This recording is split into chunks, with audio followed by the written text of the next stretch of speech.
Welcome to the Nairobi Health Show. I'm Dave Sherwin with Doug Bertram. Doug, thanks for coming on the show. Yeah, thanks for having me. It's my pleasure. I build you as a new Mr. Fascinating because of your bio. You have like a lot of different cool things that you've done, and you have a really interesting backstory, which we'll get into. But before we do, I'll just read your bio so people get a feel for who Sure. you are, where you're coming from. Sounds good. Doug Bertram is a licensed acupuncturist, wellness entrepreneur, endurance athlete, and health practitioner with 27 years of clinical experience treating patients with his proprietary combination of Chinese medicine and manual therapy. Very interested to get into that. And he works on preventing future injury, improving athletic performance, and help with day-to-day mobility. He's completed dozens of marathons, 50 and 100-mile ultramarathons, and 3 Ironmans. He spent several years in outdoor education as an outward bound instructor. He's the CEO and founder of Structural Elements, where his career is devoted to helping people reach peak performance in work, life, and sport, regardless of their ability, age, and fitness level. That's a great bio, Doug. I love it. Thanks. You've We done some we cool stuff. worked hard on it, man. It's taken a long time to accumulate those experiences and to have something that reads as impressive. So hopefully I can live up to it on the show today. Yeah, fantastic. And I also love you're not the first person to talk about Chinese medicine, which I'll admit, I was one of those people that just never really paid much attention to it. Hmm. It's so culturally interesting, depending on where we're raised, right?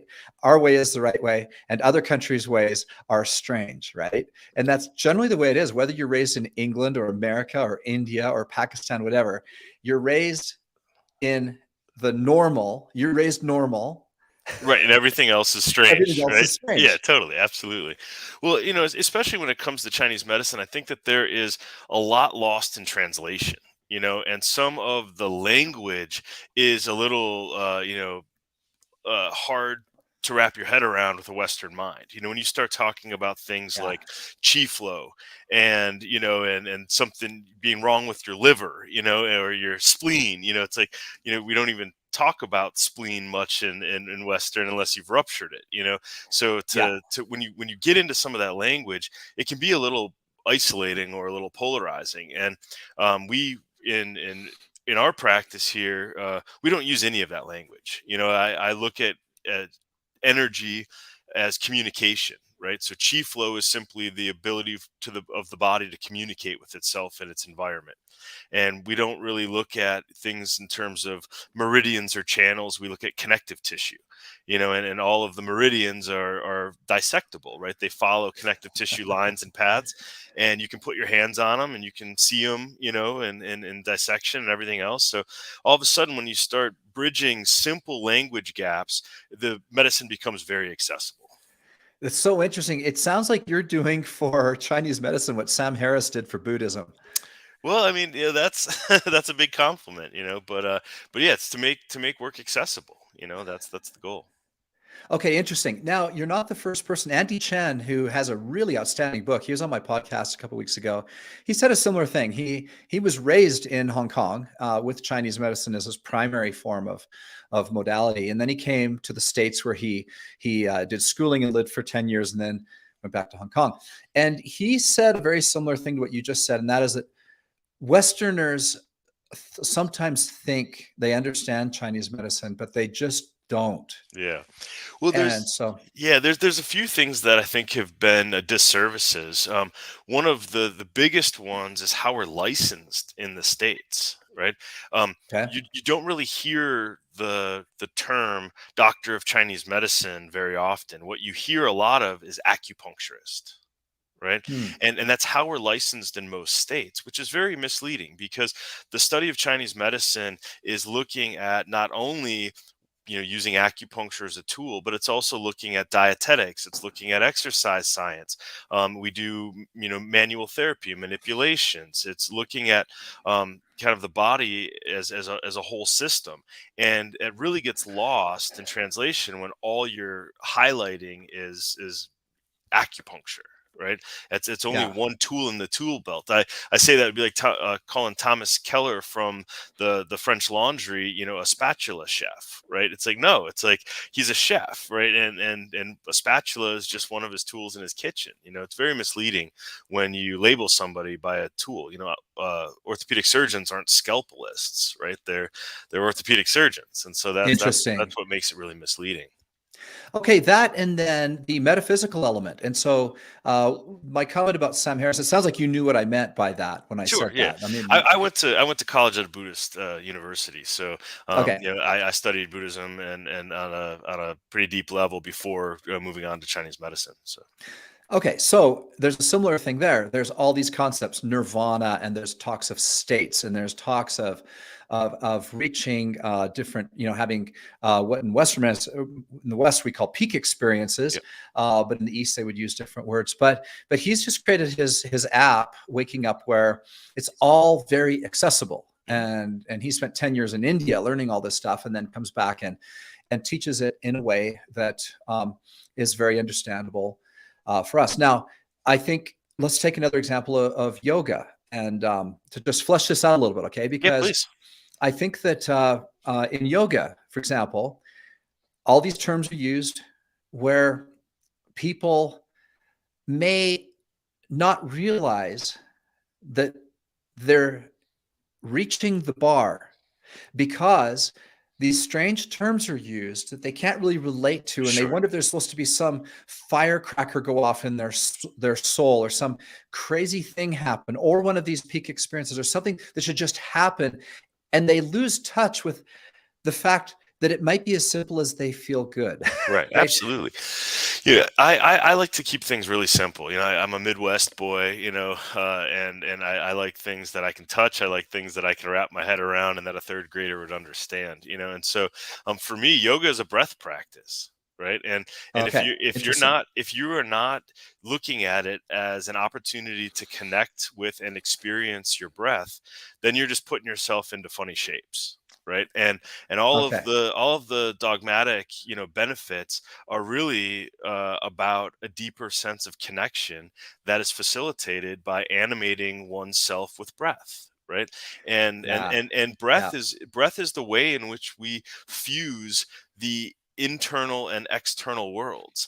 And when we're in harmony with our breath, the what's happening outside of us and what's happening inside of us become very linked and seamless. And that is the experience of awakening. That is the experience of nirvana, right? It's just being present and having our inside match our outside with grace.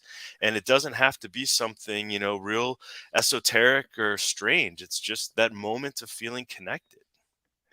Fantastic. There's a scripture in, I think it's in the New Testament, of people looking beyond the mark, Yeah. right? Yeah. And to me, this conversation reminds me of that as well, that people are sometimes looking for too much, where there's this kind of cross between our spiritual lives and our health lives, as in yoga, as in, I'm assuming Chinese medicine. I'm not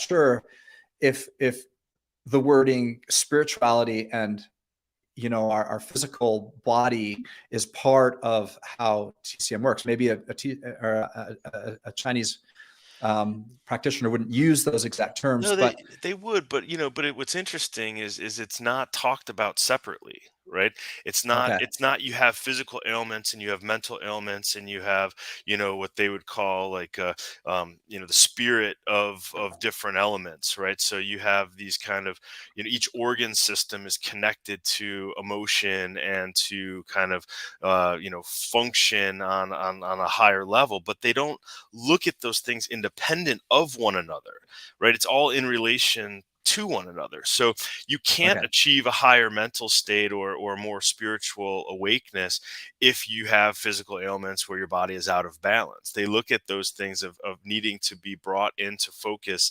together. And when you have balance.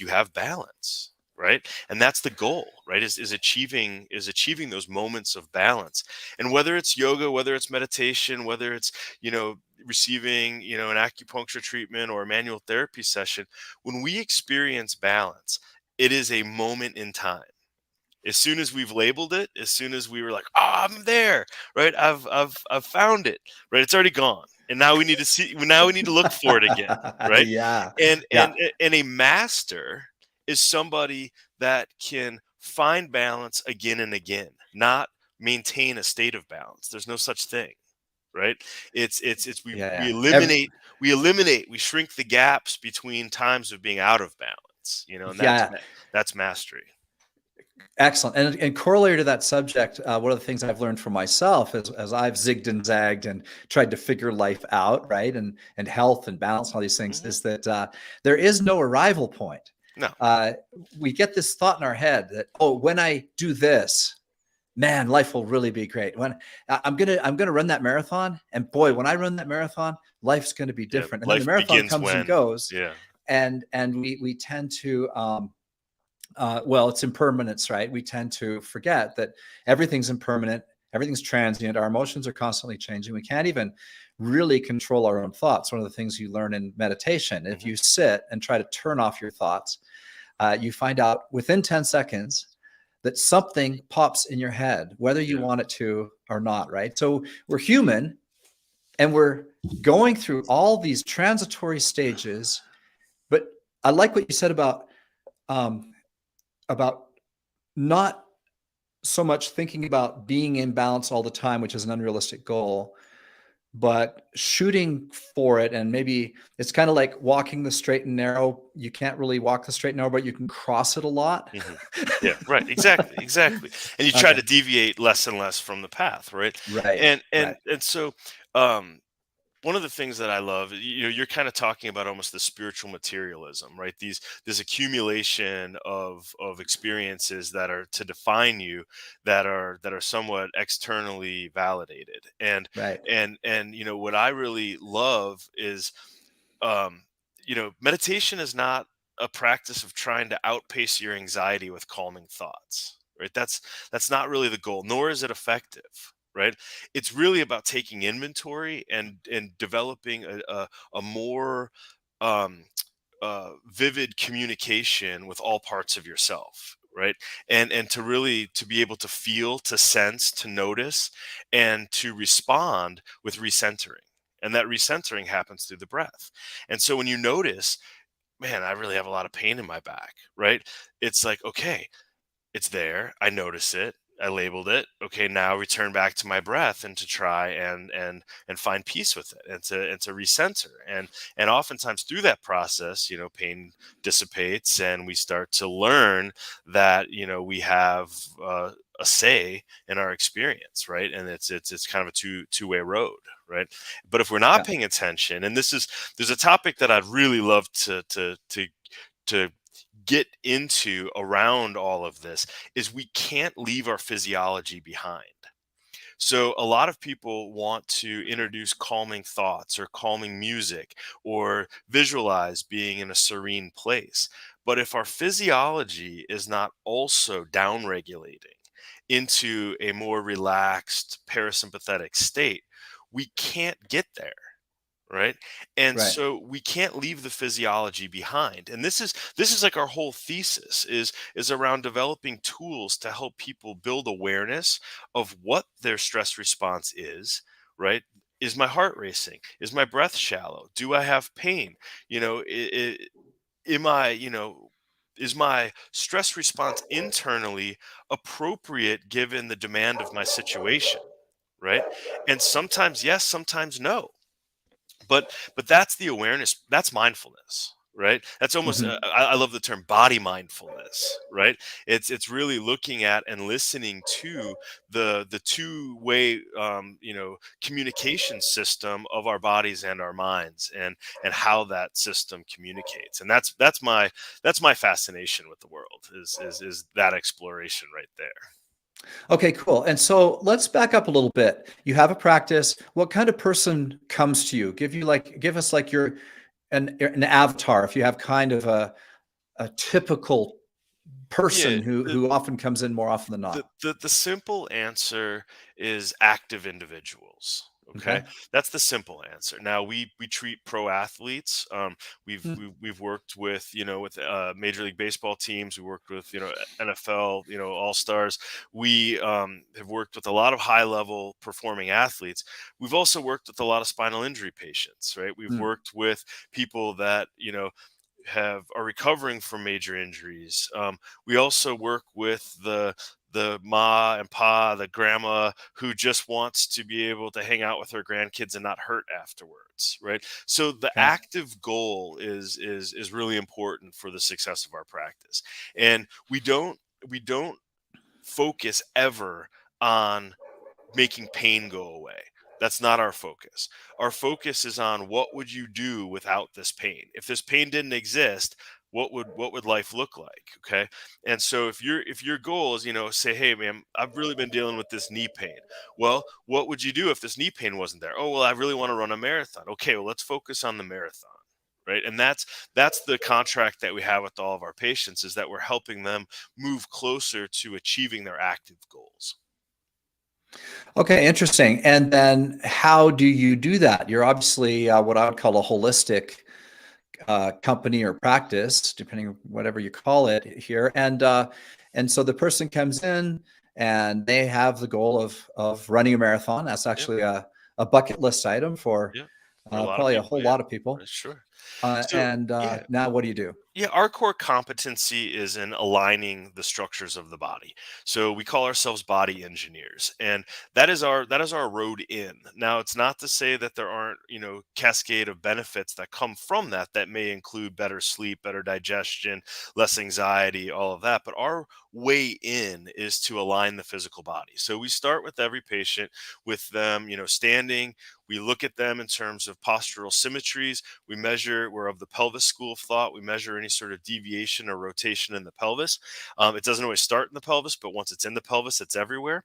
Once somebody is on the table, we hunt around for what we call a focal adhesion. A focal adhesion is a change to the connective tissue between the muscle layers along something called the intramuscular septa. And when you've had an imbalance in the body, you form restrictions to gain mechanical advantage secondary to compensating for that imbalance. If you don't find those and if you don't correct those, you're going to have very short lived results in changing your alignment. So, we do use needles. Most of the practitioners have needles in their scope of practice. Some are just soft tissue work alone. The needle has nothing to do with the poke; it has to do with the twist. When you put a needle in, you twist the needle like it's a fork in a plate of spaghetti, and just like the noodles wrap around the fork, we're wrapping those collagen fibers of the focal adhesion around the needle. That translates to something called mechanotransduction, which triggers a chemical response in the connective tissue cells that create a lubrication between those layers. And it helps that previously stuck adhesive area now glide with a higher degree of ease. That makes it easy to change the rotations in the pelvis, to adjust the hips, to mobilize spinal segments. And then we retrain people how to incorporate movement based on better structural alignment. And that is, really, it sounds maybe really simple. Maybe it sounds a little complicated. It depends on your background and your experience with practitioners. But the benefits that come from being aligned are primarily that your autonomic nervous system can self-regulate. So healing starts to happen when the body is aligned. And yes, nutrition is very important, controlling inflammation, all of those things, adequate recovery from training cycles. We educate our patients on a lot of topics, but our core competency is getting that pelvis back to lined up, and getting those connective tissue restrictions mobilized. Which is also a similar goal to a lot of chiropractors, but you're not doing chiropractic style adjustments. I mean, we have chiropractors on staff. We have Okay. acupuncturists. We have physical therapists. We have athletic trainers. We all practice structural elements, which does involve manipulations. And Okay. the Okay. mobilizations of spinal segments, they are all highly specified. We don't do any kind of open chain generalized adjustments. We focus on the pelvis a lot more than the spine. In my opinion, the spine kind of goes along for the ride. If the pelvis is out of alignment, it's going to start to animate animate the spine.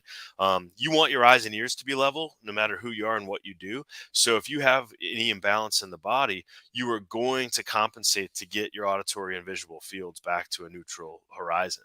I'm So looking at my eyes. I want to make sure that I'm right. level right Yeah. now. Everybody who sits up a little taller and kind of starts to straighten the head out when you start talking about this stuff, it I'm cracks me up. aligned.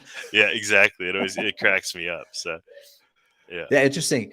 I mean, I've been going to the chiropractor every week for years, and a lot of times when I go in, and he spends a lot of time around my hips actually, which is, like you, he's very focused on our core, the core of the body, and it is surprising. Sometimes you'll say, man, you got one hip an inch higher than the other. Yeah, absolutely. And a lot of times people have been told they have a leg length discrepancy or this or that. And it's oftentimes just a functional rotation to the pelvis. It oftentimes can be corrected. And sure, people do have anatomical discrepancies, which we correct for, but 9 times out of 10, it's functional. And until you correct the function, you can't really measure anything anatomical. But man, it makes a difference. And I Yeah. oftentimes say I don't go home every night thinking, man, we're so smart, but I do go home scratching my head. A lot of times people have spent years in physical therapy and been to chiropractors, and if they're not looking at the whole system, a lot of times the relief is short lived. It just really is. I agree. I have a theory. I've shared this with quite a few people, but in your world, I have high respect for those physical therapists, people like yourself, chiropractors, natural healers of a variety of modalities. But what I have found in my life experience is that there seems to be a percentage, maybe it's 10 or 20%, that are true gifted healers that just seem to know more than the textbook says, who actually can work with you in a superior way to anybody else. I mean, I have nothing but respect for everyone in the healthcare system, really. Mm-hmm. Nurses absolutely deserve our respect. Doctors, but in your world, you're talking about biomechanics. Okay, so that group of people in the biomechanical world, it just seems like some are just gifted beyond others. They just have something that came along with them. Yeah. In addition to what they learned in school. I agree with you, and I'm going to challenge your language just a little bit. Okay. I don't think you have gifted healers. I think the body heals itself, and that's one of the amazing things about the human body. I think what you have are gifted listeners. And they listen not only to what the patient says, right? Not only to what the patient has experienced, but they listen with all of their senses. They're listening with their hands. They're feeling for temperature changes. They're feeling for subtleties in density of tissue. They're listening to the balance of one side to the other. When they're entering into soft tissue, they're listening to the whole patient's body in terms of, are they posturing, are they tensing, are they relaxing, and they're working with the body, not against the body. And when you listen on all levels in a deep sense, the amount of information that you can receive is incredible, and you can then communicate nonverbally with telling the body you're okay. And what you're ultimately doing is you're down regulating the nervous system. Okay, we have an incredible network of within the fascia, which is, I'm a total nerd about this stuff, right? We're like the gold sponsor of the International Congress of Fascia Research. I've been studying this stuff for a long time. I don't claim to be many things, but I'm a big nerd when it comes to this stuff. And the fascia is our largest organ in the body, and it's actually an organ of communication. And we have more cells that signal to the brain in the fascia than the nervous system itself. So if we are stressed out, the fascia will stiffen. Okay, so it's bidirectional. If our sympathetic nervous system is saying danger, our fascia stiffens and tightens. If our parasympathetic system says safety, our fascia relaxes and mellows out. And so that communication is really important. And when you think of a practitioner who would be labeled gifted, right? They are a gifted listener, and they're listening on all levels, and they're working with that system instead of against it. Whether they understand the mechanisms or not, from a scientific perspective, they've still, through clinical trial, have learned man, when we get into it this way, right? When I introduce a little rocking and let the person know that they're okay, and maybe I have a little bit of heat on them so they're comforted, and I explain to them what I'm going to do before I do it. All of those things are like yeses, for the nervous system. They're like yes. And when you come in too hot, when something feels uncomfortable, when somebody feels exposed, when somebody feels threatened, those are all no's, and those start to wind up the nervous response, and you're not going to be effective. Okay, along these lines, fascia release is something that probably came on the radar, what, maybe in the 90s, the Yes, aughts? yeah, yeah. The kind of one of the big guys early on was John Barnes. He's based out of Sedona, Arizona. I studied with John Barnes in 1995. Okay, Fresh okay. out of massage school, and yeah, I mean, it definitely. But the science wasn't there yet. It really wasn't. Yes, So right. even a lot of the visuals of fascia, we kind of talked about it almost like a mesh or like a gauze, and we thought of it as more of a fabric type, presence, and we've now learned so much more about fascia. It's fluid, right? And there's like 17 different densities of collagen fibrils that determine its stiffness, so you have Okay. some that have the tensile strength of steel, like your IT band. You're Yeah, not going to lengthen your IT band. You're just not going to do it. yeah, yeah, but, yeah. but you can free your IT band from neighboring structures and improve your mobility, right? That's a real thing. But not with a foam roller, probably. Well, foam rolling is not about the rolling, okay? You can roll all day long, and all you're going to do is vascularize the area. In order to mobilize tissue, you need to stop where you feel the tenderness, and you need to park there, and then you need to take your body through an active range of motion. Right. So if I'm rolling my thigh, it's not about rolling back and forth over speed bumps. Okay. It's about stopping on a speed bump and slow and controlled going through an active range of motion of bending and straightening the knee that's going to Right. pull and organize those fibers, right? It's more about the Yeah, organization than it is, busting it up. Every time I hear things like fascia blasting, I'm just like, no, yeah, right? Like, yeah, you don't go to a hairstylist and have them just like take a brush and just start, throwing, scissors everywhere, right? You want to go to a stylist, right? You want organization of those fibers, right? yeah. You want to train those fibers to gain mechanical advantage given what you're asking of that tissue. You don't want somebody to rip you apart. That's you want to be organized. Yeah, There's a you kind big of difference. covered my poorly worded question, but we do see people in a CrossFit gym or other functional movement practice just get on those foam roller, which is what I did for a long, long time. Sure. Get on the Yeah. foam roller and just do what you said. Just Just get grind it find the out. pressure point and just grind on Grind that. it out. Yep. And I actually learned just kind of naturally after a while that like you said, like lying on the thigh, for example, which can be kind of painful if you put a lot of weight there. But I did learn just naturally that if I flexed my leg and Mhm. had movement there, Yeah.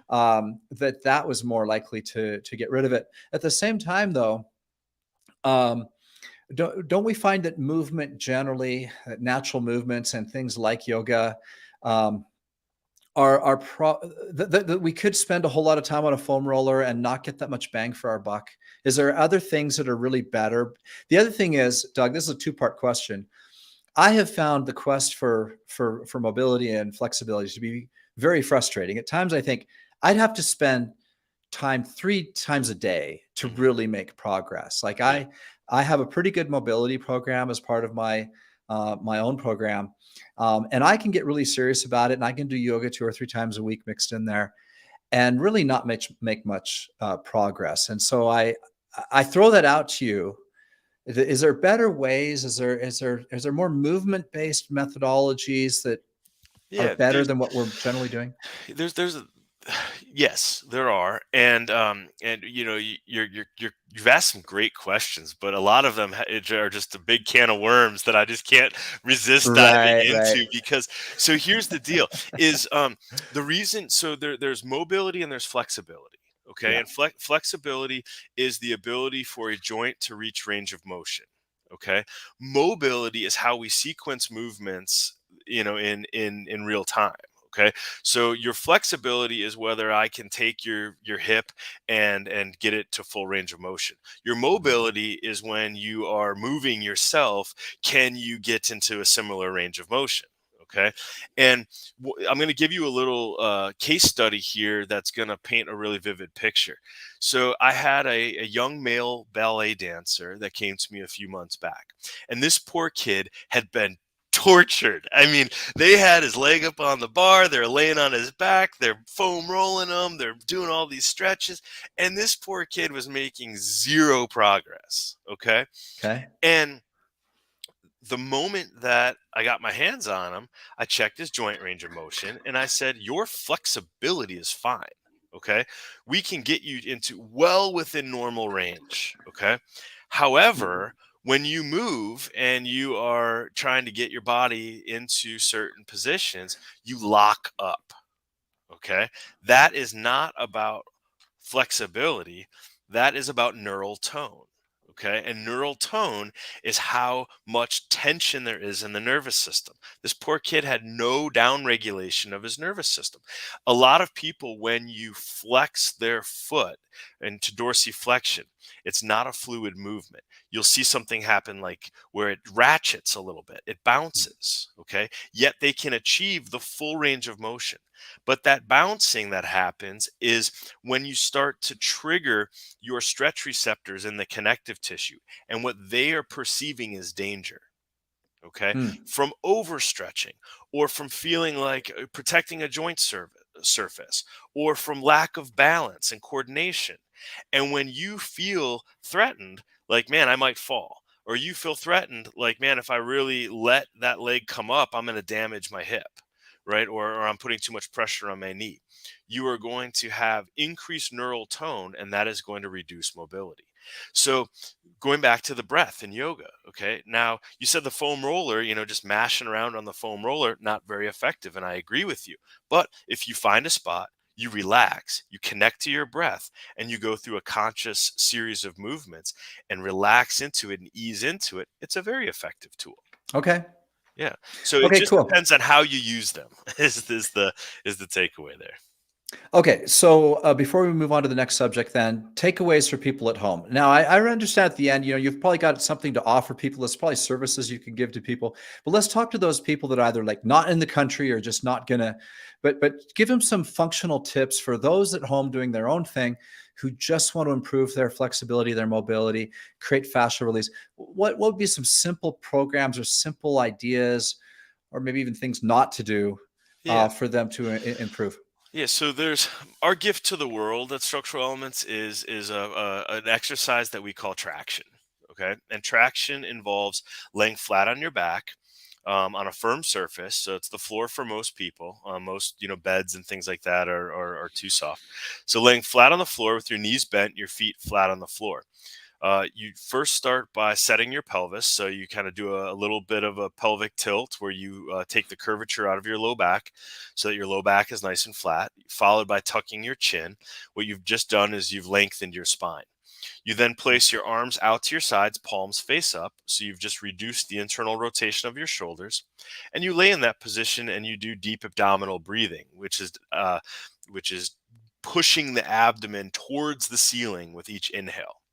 And you repeat that for 3 minutes. So once you're in the position, you're there. You don't repeat those steps. You just get into the position once, and while you lay there, you do diaphragmatic breathing for 3 minutes. What this does is two things. One is it helps downregulate your autonomic nervous system. It helps shift you from a sympathetic stress response into a parasympathetic mode, which means that your body is now receptive to heal. The other thing it does is it lengthens a ligament that's on the front of the spine. This is called the anterior longitudinal ligament. And think of it having on a necktie around your neck and having it be tucked into the front of your pants. It's going to be really difficult to stand up nice and tall. Okay. And most of us have a tight necktie around our neck and tucked into the front of our Hmm. pants. It's a shortening of the anterior longitudinal ligament. We sit too much, which makes our hip flexors get short and tight. We get cut off from diaphragmatic breathing and we have poor posture. Okay. And so that alone sets us up to live primarily in a sympathetic fight or flight mode, which cuts us off from our healing response. So once a day is great, twice a day is better. If you're going to be an overachiever, do it twice a day. Don't do it for 10 minutes. We don't want to compromise the healthy curvature of our spine, so we don't want to lay there for too long. 3 minutes is the sweet spot, right? And costs nothing, takes no special equipment, and it will change your life if you actually do it. What did you call it again? We call it the traction exercise. The traction exercise. Yeah, on our patient platform where we have all of our tools for patients, it's a subscription model. It's called lab.structuralelements.com. On the top, there's a little navigation tab called Traction. It lives outside of the paywall. It's free for anybody, and that's our gift to the world. Fantastic. But inside the paywall, there's all kinds of There's all life-changing kinds of goodies. stuff. Yeah. I mean, there's the correct way to foam roll, right? There's all the, how to use, mobility balls to release trigger points. There's great information about how to control diet and inflammation, and looking at, kind of food philosophies. There's tons of information on, corrective exercises for joint specific pain and imbalances. It's a robust platform. It's $11 a month, right? It's not, Nice. it's not a heavy lift, but at the same time, and we'll even donate one for everyone that's sold to somebody that can't afford it or that needs it. We do Cool. what we call 1-for-1 balance for all. But this is born out of not only, do we not have clinics everywhere, right? We do have network providers that are outside of our clinics that people can locate, but even between visits, patients that have direct access to us and are geographically located near our clinics, they get better faster when they apply the right tools. And again, when we look big picture, these tools are about helping us to learn when we're stressed out and when our stress response is excessive given the demand of a situation, and to downregulate that stress response by applying different tools. And it makes a world of difference. And that's structuralelements.com.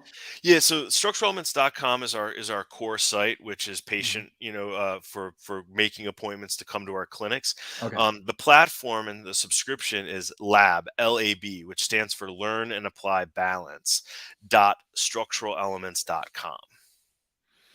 Okay, cool. Now, I was breaking all the rules of being a good podcast host as you were talking about the traction exercise. I was making notes, right? Great. And Yeah, so, no problem. And so, just remind me on the breathing there. Yeah. You talk about breathing for 3 minutes. Is it like a yoga breath? In deep, 6 seconds through the nose, raise the belly, out 6, or do you count it out at all? What do you do? Yeah, so I start with very reasonable expectations, right? I first want people to lay on their back and pay attention to their breath, right? Okay. Once Okay. they're comfortable in doing so, I then want them to really focus on extending the abdomen towards the ceiling, as they're doing this exercise, to ensure that they're engaging their diaphragm.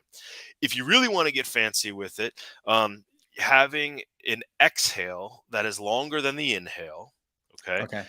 triggers our vagus nerve, which is how we downregulate our parasympathetic nervous system. So some people may have heard of techniques like box breathing or 4-2-6 breathing, which is you inhale for 4, you hold for 2, and you exhale for 6. What that does is it triggers a heart rate variability. It triggers a slower heart rate during our exhalation than our inhalation, and a lower heart or a higher heart rate variability, where there's more difference between the speed of the heart when we're inhaling versus the speed of the heart when we're exhaling, indicates that we're getting that parasympathetic breakthrough, that we're not staying in that sympathetic drive. And so if you're able to break that, then you're going to be in a very receptive state to digest better, to take deeper breaths, to slow your heart rate, to get better circulation out to your extremities.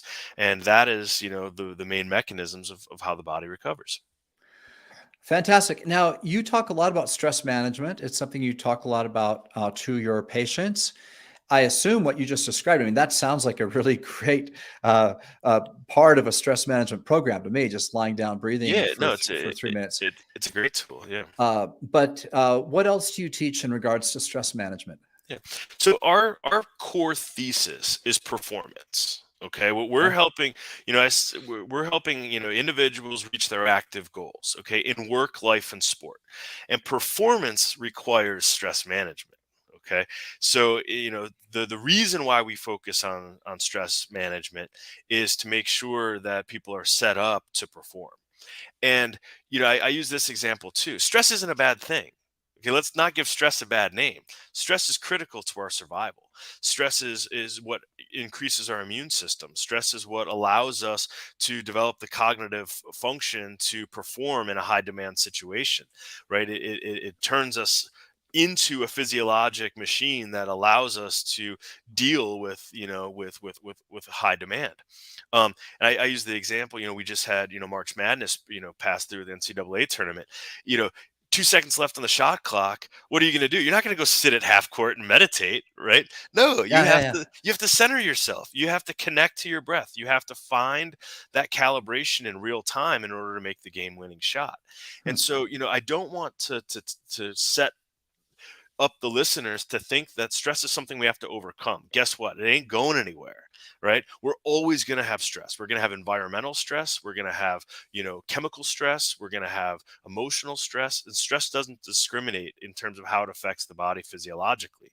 So stress is here to stay, right? So the idea of eliminating stress or reducing stress is an uphill climb.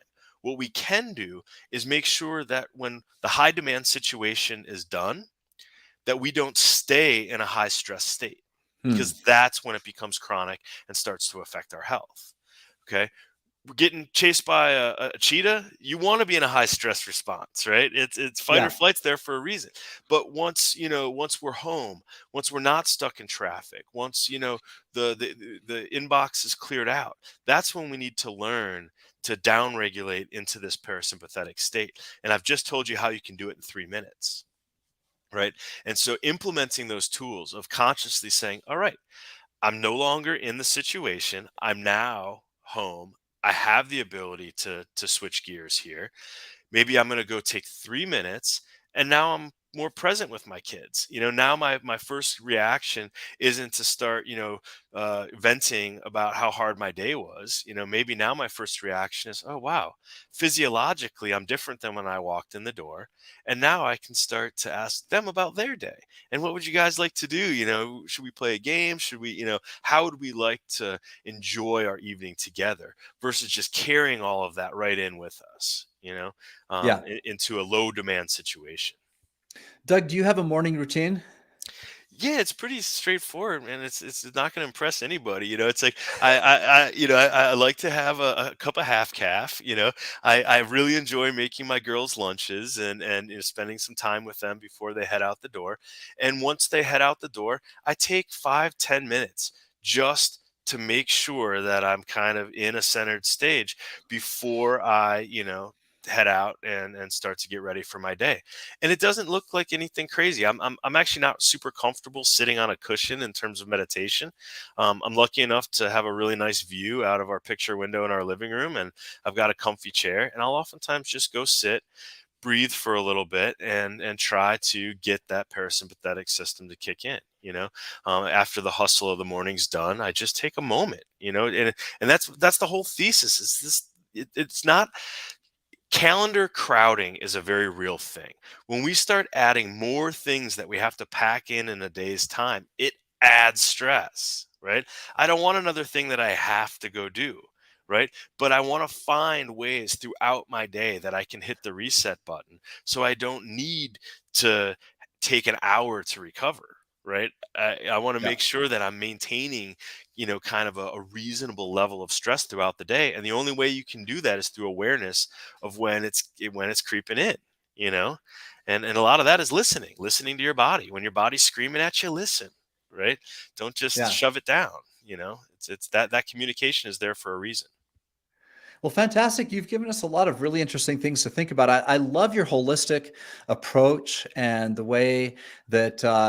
uh, the way you think about these things. I'm sure listeners have enjoyed this as well. But Doug, I'm sure there's lots, like you said earlier, there's probably, we could spend hours and hours Oh, talking about this yeah. stuff. There's There's at least 20 topics that came up that each could be its own podcast, no doubt about it.